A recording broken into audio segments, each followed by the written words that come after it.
The Irish, particularly along the west and south coasts, had the closest DNA correspondence with northern Spain and Portugal. And coming from a family that had served the Spanish and the Austrian monarchies in Europe, we in Ireland owe a huge cultural debt of gratitude to Spain. Bathan recommended that Philip should invade and take Ireland first. It is a myth to say that the Spanish Armada was defeated by the small English flotilla. That's a myth. Spain is our oldest ally and friend.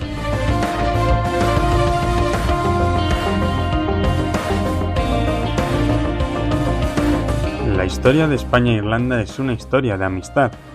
Dos países de impronta católica que lucharon por conservar sus raíces cristianas en sus territorios. Una relación que la podemos remontar si queremos a los iberoceltas, que tendrán una especial relevancia en la visión histórica de Carlos V y Felipe II sobre la isla de San Patricio. Un enemigo común en el siglo XVI, la protestante Inglaterra. Y un hecho que marcará el destino común de ambas culturas para siempre, la Spanish Armada.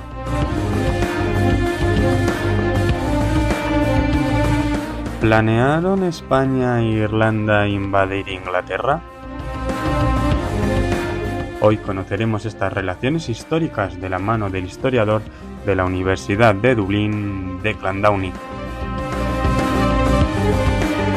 Acomódense porque hoy sí que sí, esta entrevista en Trincheras Ocultas promete.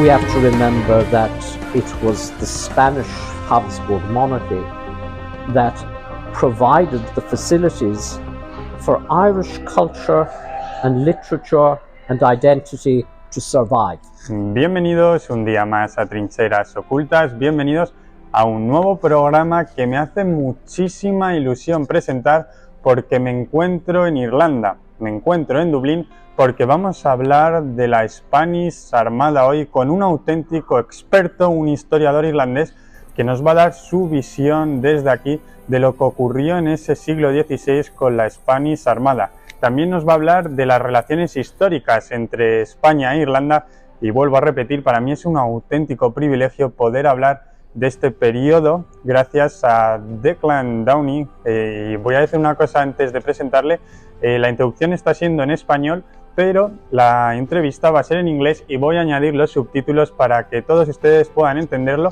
Y también seguro que muchísimos saben inglés, así que va a ser muy fácil entender el curso de esta entrevista, porque además van a ver que Declan Downey sabe muy bien de lo que habla y tiene en su cabeza ese concepto de hispanidad, en la que, por cierto, aquí como profesor en la Universidad de Dublín, intenta siempre enseñar a sus alumnos que la hispanidad también es el futuro.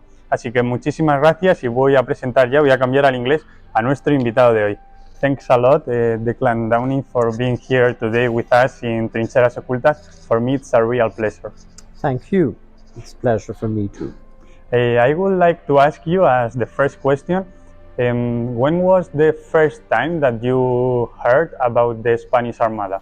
I was about 5 years of age, and my grandparents brought me up to see Spanish Point in County Clare. I was visiting them during summer holidays, and they brought me to see this place, and my grandparents told me the story about the wreckage of the Armada, what had happened to the survivors there, the massacre by the English, all of that. My grandfather then sat me down with a great book, Kilfeather's History of the Spanish Armada at the time. So this is way back in the early 1970s, so it's well over 50 years ago. So anyhow, that was my first introduction to the story of the Spanish Armada. And coming from a family that had served the Spanish and the Austrian monarchies in Europe, as my family had gone into exile for a number of years, I was always conscious of the fact that there are a number of Irish families who have this tradition of service in the Habsburg monarchy in Spain and Austria and the Low Countries. and what we call the Netherlands and Belgium, Luxembourg nowadays. And as I say, it was that sort of interest that spurred me, especially when so much that had been written about Irish families abroad was to do with the Irish in France. I decided I would look at the whole history of the Irish, the earlier history and the much greater history indeed of the Irish and the Habsburg monarchy. So that's what brought me into this sphere. And how was the relationship between Spain and Ireland in this 16th century? For example, we have examples, no, of Irish people, soldiers in the Tercios de Flandes. Well, in the history of Irish migration, if you look at the general historiography of this, most people think of Irish emigrants to America or to Australia or Britain or New Zealand, to the English-speaking world, in other words, and it's mainly a 19th and 20th century focus. But there was a much earlier tradition of Irish migration in great numbers, and that goes back to the 16th and 17th centuries, indeed into the 18th. So that is where the earlier history of Irish migration begins in the modern period. And in that regard, you have to understand that in 16th century Ireland, it was a period of great turbulence because the English Tudor monarchy wanted to create a centralized state, everything focused on London. And here in Ireland at that time, the English claimed to be overlords of Ireland. That was a constitutional arrangement going back to 1172, when Henry II, King of England, Duke of Normandy, Duke of Anjou, had extended his jurisdiction over Ireland on the basis of a papal bull called Laudabiliter, which was given to him by the one and only English-born Pope Nicholas Breakspere, known as Pope Adrian IV. So on that basis, the English kings or the English monarchy had the title Lords of Ireland. But when Henry VIII went into schism with Rome and began what was called the English Reformation, he wanted to extend English control completely over Ireland. And you have to understand that up until 1541, Ireland was known as a lordship under English nominal jurisdiction, but it was a papal fiefdom as well. And therefore, outside of the English Pale of Dublin, which was a small area of about 50 square kilometers, outside of that, you had autonomous regions in Ireland. In fact, some of them were quite independent, such as the O'Neill and the O'Donnell kingdoms and lordships in the north of Ireland. And then you had the great Geraldine or Desmond earldoms in the south, my ancestors. So these were autonomous regions, like the Duchy of Burgundy. The Duchy of Burgundy provides a good example of this because while it was part of the Reichskreise in the Holy Roman Empire, the Burgundian Kreis, it was also a vassal state in law of the Kingdom of France. But the Dukes of Burgundy had tremendous autonomy of the French monarchy. It was too weak. So the Dukes of Burgundy behaved and acted like semi-independent monarchs in their own right. So when the English Tudor monarchy began to encroach upon the privileges of the Geraldine Palatinate, the Earls of Desmond revolted. And this coincided, of course, with the religious reformation in England, which Henry VIII tried to extend to Ireland. But as you know, the Irish did not follow.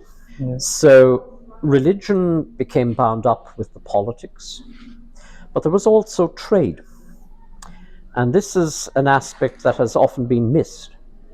From the Middle Ages, there had been very close trading links between the west and the southwest of Ireland and Spain and Portugal. and the whole Bay of Biscay area, western France as well. So the English wanted to get control of that very lucrative trade. And we can come back to details about that later in this interview if you like. But shall we say that for the Iberian world, especially Spanish and Portuguese fishermen, access to the waters off the southwest of Ireland was vital for their fishing industry. They were the deep sea fishermen of the Middle Ages, not the Irish. And the Irish lords, the autonomous lords in the west and the south of Ireland, gave licenses to these fishermen, especially to follow the herring fisheries in the Atlantic. And we do know that the Basque fishermen knew about the herring migrating up through the Atlantic up to the coasts of Greenland and Newfoundland. And they kept that a secret in medieval Europe. And what they did was they used to bring their catches to the west coast of Ireland and the south coast of Ireland, where they had licenses, and we still have written examples of those licenses, from lords such as the O'Sullivan Bear or the O'Donnell family in Donegal, or indeed the Earls of Desmond and others, who gave them license to bring their herring catches in on shore, where they had these factories for salting the fish or smoking the fish and then exporting them back to the markets in Iberia and southern Europe. So this was a very lucrative trade. And of course, following the fishing trade, you also had a very intensive trade in wine. Medieval Ireland was the largest importer in Europe of wines from Gascony and Spain and Portugal. This is one of the things that the English, in their own official records, state that the English monarchy must get control of this lucrative trade for taxation and revenue. So that is the other dimension, quite apart from the political and the religious. We have had a very long connection in Ireland with Spain and Portugal. And that's just the medieval side. We can go back further in history again to the time of the Roman Empire, and even earlier than the Roman Empire, because the oldest books of Irish literature, for example, the Laur Gawala, the book of invasions or conquests or gatherings, whatever you'd like to call it, but that's how roughly it translates. It's an ancient medieval text based on earlier texts, earlier historical legends, etc., about the earliest inhabitants coming to these islands. They came from Spain. This is the Milesian origin legend, as it's called in history, whereby the first farming communities that arrived in Ireland, and this is supported by the archaeology and recently by the DNA mapping. The Irish, particularly along the west and south coasts, have the closest DNA correspondence with northern Spain and Portugal. So it's the Ibero-Celtic peoples who migrated. The story of Breogan, the story of Amergin, and the poem of Amergin is one of the oldest pieces of literature that we in Ireland share with Galicia. And back in the 5th century AD, the post-Christian era, we have Orosius of Braga being one of the first historians to recount the migrations of the Ibero-Celtic peoples to Ireland. And then in the 8th century, the great Isidore of Seville also wrote about this. So their works influenced the early Irish monasteries and their literature and historical recordings as well. And in the 16th century, when the Earls of Desmond first approached Charles V and first in 1528, when they sent their envoys to Toledo to negotiate an alliance with him against Henry VIII of England, they refer in their letters to the Emperor King to their common ancestry, that the Irish are not just a people in the North Atlantic subject to Britain and want to throw off the yoke of the English king, Henry VIII. They are a people who are like the Spanish, descended from the same Ibero-Celtic roots. So here you have in 1528 and again in 1529, when the alliance was sealed with the Treaty of Dingle, 28th of April 1529, by Gonzalo Fernandez de Cordoba, the envoy of the Emperor King Charles V and First, and James the 11th Earl of Desmond, James Fitzgerald. And Fitzgerald makes it very clear that he is now transferring his allegiance, his feudal homage, from Henry VIII to the Emperor King Charles V, not just only for religious reasons and political reasons, but also for racial reasons. He refers to reconnecting with their common ancestry. Spain is our oldest ally and friend. The oldest. And the oldest, yes. In 1529, we have the Treaty of Dingle. Now, yes, it is true that a few years earlier, in 1523, the same Earl James of Desmond had signed a treaty of alliance with Francois I of France against Henry VIII. But the French did not deliver. That alliance fell through. Francois I was captured at Pavia by Charles V in 1525. So James of Desmond, being a very astute politician at the time, realized he had a better option with Charles V than with the French king. And that alliance, 1529, the Treaty of Dingle, granted rights of privilege to the Irish merchants and migrants who went to Spain. And so these privileges that were granted by Charles V to the Irish in his dominions were reconfirmed by his son Philip II and Philip III, his grandson, and even Philip V, the first Bourbon king, reaffirmed the ancient privileges of the Irish in Spain. And you have to understand that right through the 17th century, you have an increasing number of Irish figures in the Spanish court. So they occupied the councils of war, the councils of state. I'm thinking of people like Philip O'Sullivan Bear, Dermizio O'Sullivan Bear, their father, Diarmid O'Sullivan Bear, and Donald Calm O'Sullivan Bear. So you have all of this. So it's a whole connection, because again, when the Elizabethan Tudor conquest succeeded at the end of the 16th, beginning of the 17th centuries, after the Battle of Kinsale, we have to remember that it was the Spanish Habsburg monarchy that provided the facilities for Irish culture and literature and identity to survive. So you have, for example, Trinity College Dublin was established by Elizabeth I of England in March 1592.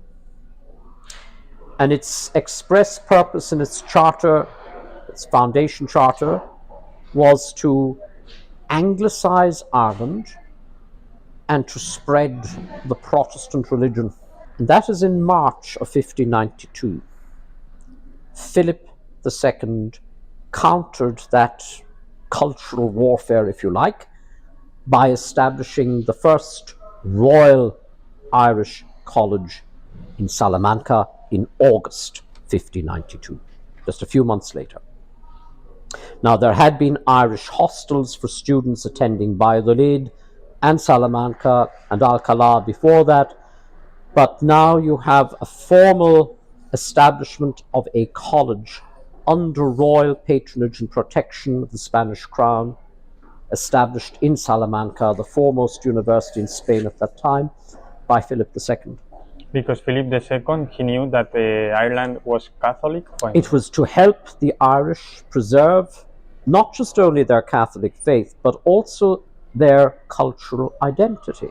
The first printing presses in the Irish language were set up in the Royal Irish Colleges at Leuven or Lovaina in Flanders and at Antwerp, again under the protection of the Spanish Habsburg monarchy. So you have the preservation of Irish literature, language, culture, identity in this proliferation of Irish colleges in Spain, in Portugal, in Spanish Flanders, right through the 16th and 17th centuries, into the 18th century. They survive even down to the 20th century.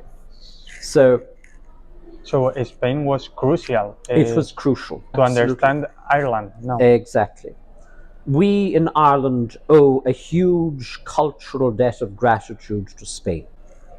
Okay, that's so interesting. Because of the foresight of the Spanish monarchy, as well as the foresight of those Irish scholars and political figures who requested the monarchy's help in setting up these institutions. And Spain gave generously and readily to the Irish. And that is a debt that we will not forget. It's so interesting because we are talking about the relationship between Spain and Ireland. But I want to ask you another question at the end of the interview, because it's related to this connection. But before, I want to talk about the Spanish Armada a bit. I want to know what was the main goal of Philip II with the Spanish Armada. He wanted to invade England. Gustaría ser reina de Inglaterra. What was the real goal of Philip II? Okay, the real goal of Philip II was to neutralize England. You have to understand that from 1558 onwards, Elizabeth I was on the throne of England.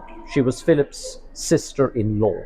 Remember that Philip had been king consort in England to Mary I, Elizabeth's half-sister.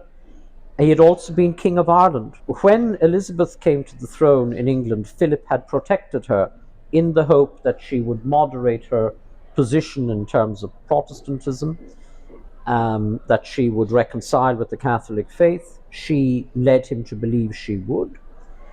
He protected her for a number of years from the French and indeed from the papacy. But as you know, in 1570, that irascible Pope Pius V had excommunicated Elizabeth. So this was done without Philip's agreement, and it gave Elizabeth an excuse politically to start persecuting the Catholics in England and Ireland. So with that, you also had the rise in England itself of a strong Calvinist faction in the English court, led by the Earl of Leicester. And England became very much linked up with the international Calvinist political movement. And so Spain was confronted by this in the revolt in the Netherlands, for instance, by the Huguenots in France, the French Wars of Religion that had started out after 1560. So Philip was facing war on a number of fronts.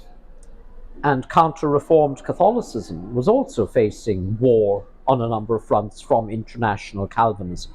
You have to understand that from 1580 onwards, you had English privateering gathering momentum against Spanish and Flemish Burgundian shipping between Northern Europe and Southern Europe, and indeed on the transatlantic trade as well. And Philip felt that it was time perhaps to launch an invasion in England itself, depose Elizabeth, place a Catholic claimant on the throne, and indeed there were quite a few legitimate claimants who had greater legitimacy than Elizabeth I to the throne of England. Creating a bridgehead in the North Atlantic to counter international Calvinism was a vital strategic move. Now, the original plan to take England did not actually originate with Philip II himself. It actually originated with the Marqués de Santa Cruz, Álvaro de Bazán. that Grand Admiral of Castile, who led the Azores campaign in 1583 to recover the Azores from the Prior of Crato, Dom Pedro, the Portuguese pretender, who had English support. And in that expedition, there were a group of exiles from Ireland known as the Geraldine Exiles.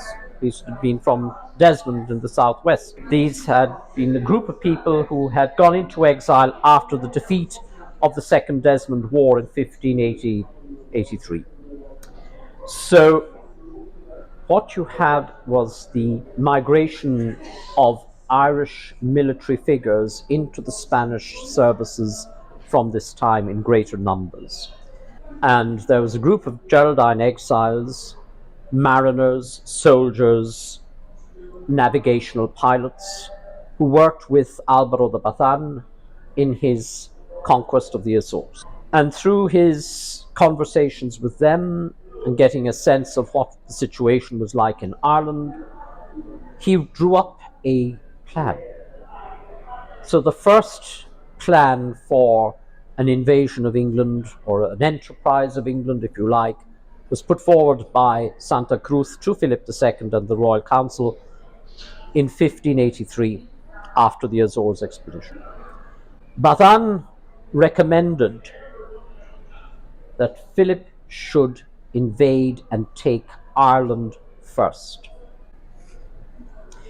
And having secured Ireland as a bridgehead, then you could have a pincer invasion movement.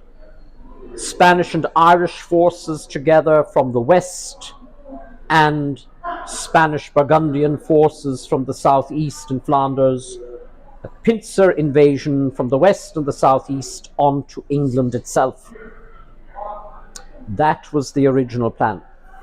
But as we know, that was countered by the Duke of Parma, who came up with another plan. By this stage, Bazán, or Santa Cruz, was dead, and Parma suggested that Medina Sidonia should lead the Armada fleet to Flanders first, and that they would leave Ireland out of it and instead launch the invasion from the southeast, from Flanders into Kent, and take London first. And, well, if Philip had stuck with the original plan of Santa Cruz, things might have been different. But the rest is history. An opportunity missed. Opportunity missed, like that's so interesting too. And after this episode, we have like, I don't know how many ships, 26, 28 ships, that these ships were shipwrecked in the western coast of Ireland. Which was, or what was the first impression of the local Irish people there? Like they saw these ships, these Spanish soldiers, these Spanish sailors. What happened with these Spanish people that they survived? Well, first and foremost, let's get a few things clear. It is a myth to say that the Spanish Armada was defeated by the small English flotilla. That's a myth. Geoffrey Parker made that very, very clear in his work on the Spanish Armada, and he exploded the myth about Sir Francis Drake.